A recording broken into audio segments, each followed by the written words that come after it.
Hello, aujourd'hui on va parler du syndrome de l'imposteur, mais plutôt de la façon de se libérer de la comparaison qui finalement va engendrer le syndrome de l'imposteur. Je pense que c'est pas la seule chose qui l'engendre, mais je pense que la comparaison y est vraiment pour beaucoup. Donc j'aimerais bien aborder ce sujet-là parce que quand on est entrepreneur, on a tendance vraiment à se comparer aux autres, à toujours voir qu'est-ce qui ne va pas chez nous pour finalement se faire du mal. Donc, ouais, je sais pourquoi on le fait. On le fait parce que on a envie de savoir où on en est par rapport aux autres. On a envie de voir si on est meilleur. On a envie de voir si on est sur la bonne voie. On veut voir si on est apprécié. Et tout ça, finalement, fait qu'on se sent mal parce qu'on trouvera toujours quelqu'un qui est plus apprécié que nous, toujours quelqu'un qui est plus avancé, quelqu'un qui est plus riche, qui est quelqu'un plus réputé, qui est quelqu'un qui a plus de formation, quelqu'un qui a une plus grosse maison, une plus grosse voiture, qui t'as compris le truc, qui est vraiment beaucoup plus meilleur que nous dans un tel domaine. Alors ça c'est le gros piège, donc justement de se dire ok lui il a je ne sais pas plus de likes ou plus d'avis positifs sur sa page Google pour son établissement par exemple, ou alors des likes sur les réseaux, etc. Donc on se dit bah oui il est forcément meilleur, plus apprécié. Ben ok, ben peut-être, mais est-ce que finalement il est plus compétent que moi? Est-ce que finalement euh, il fait autant de marge que moi? Ça tombe, c'est une personne qui est beaucoup dans le pas le paraître, mais euh, le fait qu'elle rabaisse ses prix finalement et que oui qu'elle brasse beaucoup de monde et que du coup oui bien sûr elle a plus de clients mais finalement ses marges ne sont que très faible, et quand tu regardes son chiffre d'affaires et le tien, bah, finalement toi tu travailles la moitié du temps et tu gagnes autant que lui qui bosse toute la journée. Donc tout ça est vraiment à relativiser. Alors je vais te parler un petit peu de moi, comment j'ai vécu ça.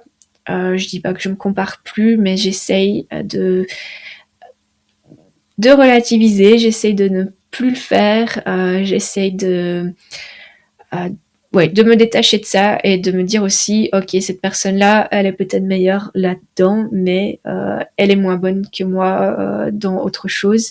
Et en général, je peux très vite trouver un exemple qui colle très bien à cette phrase-là. Donc moi, quand j'ai démarré mon cabinet, bah, d'abord j'ai fait des visites à domicile. Donc j'avais pas vraiment un cabinet où les personnes passaient devant et voyaient qu'il y avait un vétérinaire qui était installé là. Ma seule pub, c'était le bouche à oreille et les flyers que je mettais dans les boîtes aux lettres, et aussi via Google Ads, et une pub que j'ai payée pendant, je pense, 2 ans, où les personnes, quand elles tapent vétérinaire, voilà, de telle ville, j'apparais dans les premiers résultats, donc ça m'avait pas mal aidé aussi. Donc c'était la seule chose avec laquelle je me faisais de la pub, et j'avais des clients, mais j'avais pas énormément de clients. Et je me comparais tout le temps à d'autres personnes qui s'étaient installées, qui étaient déjà installées depuis plusieurs années, qui avaient leur cabinet, qui avaient pu avoir beaucoup d'argent, soit en prêt ou de la famille qui les a aidés. Moi, j'avais pas tout ça, donc je devais démarrer vraiment petit. Et finalement, je me comparais à ces personnes-là et je me faisais du mal en me disant ça marchera jamais, ça n'ira jamais, etc. Après, j'ai ouvert mon cabinet et là, c'était pareil. J'ai ouvert mon cabinet 6 mois avant qu'une autre amie, mais j'ai ouvert mon cabinet dans un petit village, dans une petite rue. Bah, tu vas me dire, c'est pas une bonne idée, mais j'habite au même endroit que mon cabinet et j'avoue que je préférais avoir une maison avec mon compagnon dans un endroit qui nous plaisait qu'un endroit où il y aurait du passage et qui ferait fleurir mon affaire. Mais encore une fois, je me comparais à la mauvaise personne, donc cette amie qui s'est installée 6 mois après moi. Elle a eu Enfin, ses parents lui ont payé pratiquement toute l'installation, ce qui n'était pas mon cas, qui s'est installée dans la même rue que sa sœur qui est dentiste et qui finalement elle en parlait à tous ses patients et elle était installée depuis plusieurs années, donc la patientèle elle en avait. Elle était dans une rue bien bien plus fréquentée que la mienne et ses parents faisaient partie de beaucoup d'organisations un petit peu comme des fanfares ou des associations et tout ça, donc qui lui faisaient de la pub à fond également. Moi, j'ai débarqué, déjà j'ai une très petite famille et j'ai débarqué dans un endroit où je connais personne. Donc tout ça, en fait, je l'avais pas. Mais je m'obstinais à me comparer à cette fille dont l'agenda s'est rempli assez vite après son installation et moi qui passais parfois des semaines sans avoir de clients ou d'en avoir deux, trois sur ma semaine et c'était assez compliqué. Donc j'arrêtais pas de me comparer, j'étais tout le temps de mauvaise humeur, j'étais tout le temps quand j'avais plus de clients, j'étais bien, quand j'en avais pas, j'étais pas bien. Et finalement, je me suis pourri la vie pendant plusieurs années comme ça, parce que je me comparais à cette personne-là, je me comparais à d'autres personnes qui avaient aussi ouvert leur cabinet. Et voilà, finalement, pourquoi pour juste une différence d'envie finalement, parce que moi, après coup, je m'étais dit, ouais, mais moi, j'ai pas spécialement envie de travailler du matin au soir, non-stop, d'être débordée, de pas savoir où donner de la tête. Donc finalement, je pense que l'univers a fait un petit peu le travail pour moi, même si j'ai pas tout de suite tout compris et qu'au début, c'était vraiment compliqué psychologiquement de s'accrocher. Mais j'ai compris que en fait moi ça m'intéressait pas d'avoir des consultations dans tous les sens, voilà des demandes non-stop, que j'étais pas faite pour ça tout simplement. Donc moi j'ai un mi-temps en tant que chirurgienne dans une clinique et les après-midi j'ai quelques heures de consultation pour chez moi dans mon cabinet. Et franchement, ça me va très bien. Et il me faudrait pas une après-midi complète de consultation. Les 2-3 heures que j'ai, c'est tout à fait suffisant. J'ai adapté mes prix afin d'attirer des clients voilà, qui sont un peu plus, on va dire, distingués. Parce que malheureusement, voilà, c'est pas du tout méchant, mais quand on baisse ses prix, on est confronté vite à des clients totalement irrespectueux qui peuvent même être agressifs, qui peuvent au début, ouais, j'avais des prix vraiment bas et je me suis ramassé des personnes vraiment infréquentables juste parce que ils savaient que mes prix étaient assez bas. Maintenant, moi j'ai augmenté, je suis un tout petit peu au-dessus de la moyenne et les gens le savent, je pense. Donc j'attire plutôt des personnes bien, des personnes qui me conviennent, qui sont alignées à moi. Bon, si ça fâche certaines personnes, tant pis, j'avoue que je m'en fous. Mais c'est une façon de faire un tri également parce que c'est pas en baissant ses prix qu'on est spécialement plus apprécié. On se ramasse plutôt des gens un peu bizarres qui sont pas très fréquentables. Donc voilà, je ne reviendrai plus en arrière. Donc voilà. Si donc où est-ce que j'en étais avec ces prix? Oui. Donc voilà, parlons des prix. Mais au niveau de la comparaison, voilà, moi j'ai ajusté pour que j'arrête un petit peu de voir que ailleurs c'était mieux, parce que finalement en s'interrogeant, je me dis les personnes auxquelles je me suis comparée, c'était des personnes qui finalement n'étaient pas en couple ou qui étaient séparées, qui n'avaient pas d'enfants, qui n'étaient pas spécialement heureuses dans leur vie, donc finalement je m'étais dit: «Bah non, moi, je suis bien, je suis en couple, maintenant j'ai un enfant, je suis, je suis bien en fait dans ma vie privée, j'ai des loisirs, j'ai, la possibilité de partir en vacances, voilà, j'ai vraiment tout ce qu'on peut souhaiter quand on dit qu'on veut réussir. Donc, donc voilà, il y avait juste le fait que mon cabinet avait du mal à démarrer. Et sinon, tout le reste, c'était nickel. Donc après, est-ce que je préférais d'avoir un cabinet qui était super fréquenté, où j'avais beaucoup de gens, que je devais refuser des clients tellement que j'en avais, et que ma vie privée soit une catastrophe, ou alors je préférais avoir vraiment des bases solides au niveau de ma vie privée, d'avoir une maison, d'avoir un compagnon, d'avoir un enfant, d'avoir des loisirs, et finalement d'avoir un cabinet qui se développe peut-être doucement. C'est ce qui est arrivé finalement. Il s'est développé doucement, il est toujours en train de se développer. Le chiffre d'affaires est toujours montant, même si ouais, je fais pas 10% chaque année, mais voilà, il se développe quand même. Mais au moins les clients qui arrivent, c'est des chouettes clients, c'est des clients souvent par du bouche à oreille, parfois des clients qui n'ont rien à voir avec d'autres clients qui viennent déjà, mais qui sont plutôt sympas. Et en général, ceux que j'ai pas envie qu'ils reviennent, souvent, voilà, il y a quelque chose qui, à mon avis, dans mon expression, fait que ils ne reviennent plus. Donc, j'arrive à faire beaucoup plus le tri des clients.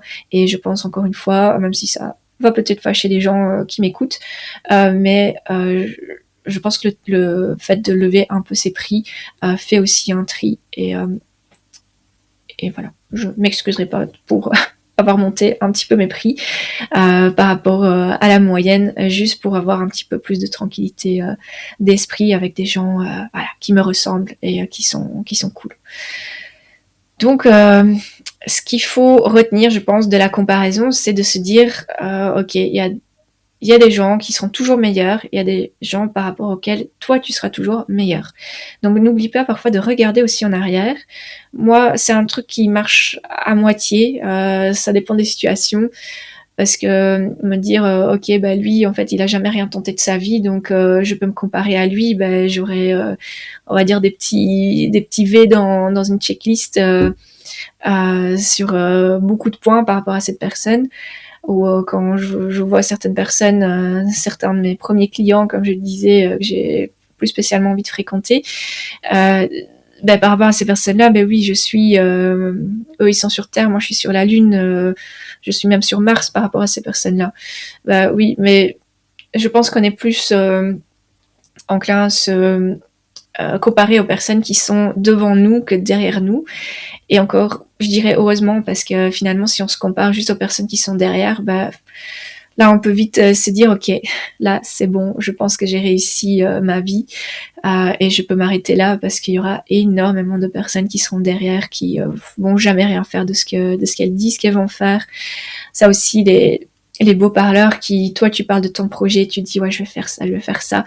Et la personne en face, elle va te sortir, ah oui, oui, moi aussi, moi, je vais faire ça et ça. Et toi, tu dis, oh là là, lui, il a des projets bien plus gros que les miens, je suis nulle et tout ça. Et puis un an après, t'apprends qu'en fait, lui, il a jamais rien fait.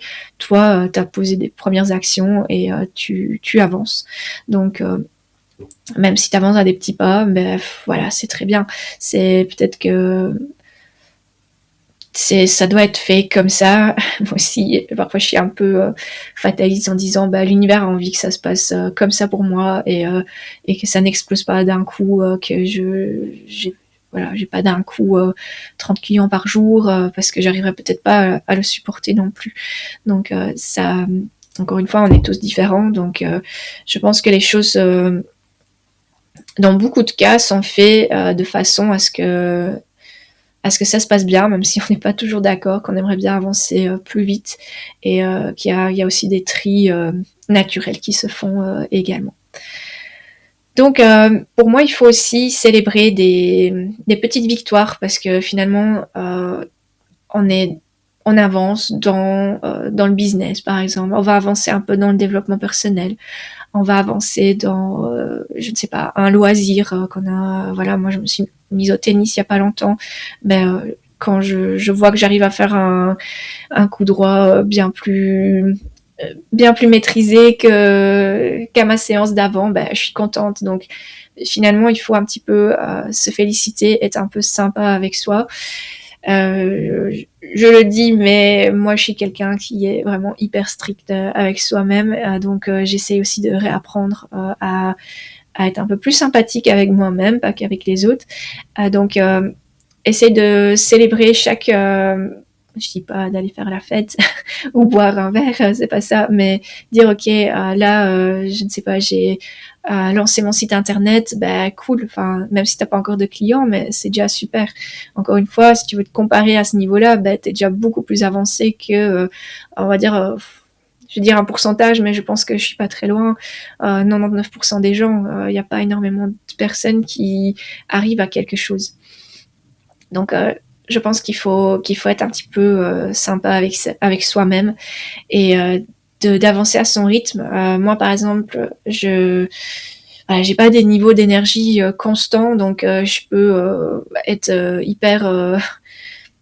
je peux être hyper efficace, par exemple pendant une journée ou une semaine ou parfois plusieurs semaines ou plusieurs mois à bosser sur un projet comme une folle, de penser que à ce projet-là, à vraiment tout donner, à être ouais, vraiment à avoir même du mal à déconnecter à certains moments.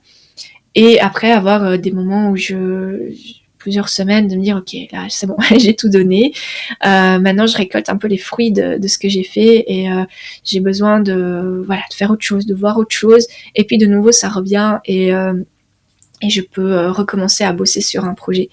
Donc ça c'est vraiment nouveau, chacun est différent. Et pour moi, il faut toujours avoir un plan d'action, savoir où tu vas, savoir estimer le temps que tu as besoin. Et voilà, ça c'est toute une partie d'organisation aussi que j'aime bien. Donc en tout cas, il faut essayer d'être, encore une fois, authentique, même si ce mot est très très abusé en ce moment. Mais il faut essayer de partir de soi, de savoir ce que toi tu veux, de ton énergie, de de t'interroger ce que tu as envie. Moi, par exemple, je sais, maintenant je le sais, avant je le savais pas, mais dès que je me sens en colère ou dès que je sens une colère monter, euh, parce que je suis en face de personnes qui, par exemple, me conviennent pas en tant que client, si j'ai une demande qui dépasse mes limites et je sens que j'ai de la colère qui monte, même si je vais pas spécialement la montrer aux gens, je sais que c'est ma boussole, je vais dire ok, c'est un truc qui me convient pas, donc j'arrête là, je dois dire non à ces gens-là, je dois dire non à cette demande-là, parce que sinon finalement je me mets au travers de ma propre route et je me fais du mal à moi-même, donc il faut savoir s'écouter. Voilà.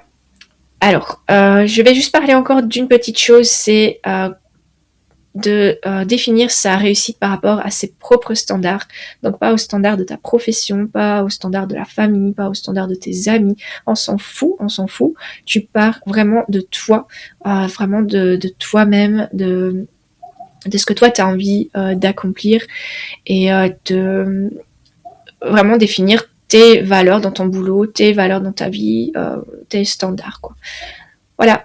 Donc, je rappelle qu'il y a une formation qui est en place pour la gestion de la clientèle, de comment poser ses limites, de vraiment tout ce qui vient dans le bien-être, donc par rapport à la pression que tu peux ressentir de ta clientèle, donc comment gérer tout ça.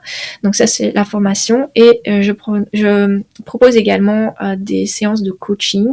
Donc c'est des séances finalement où tu discutes avec moi et je t'aide à faire un sort de diagnostic, à débloquer certaines situations, à te faire voir un autre angle par rapport à ce que toi tu as besoin de faire ou voilà, je vais pas te dire tu dois faire ça, non, c'est pas le but.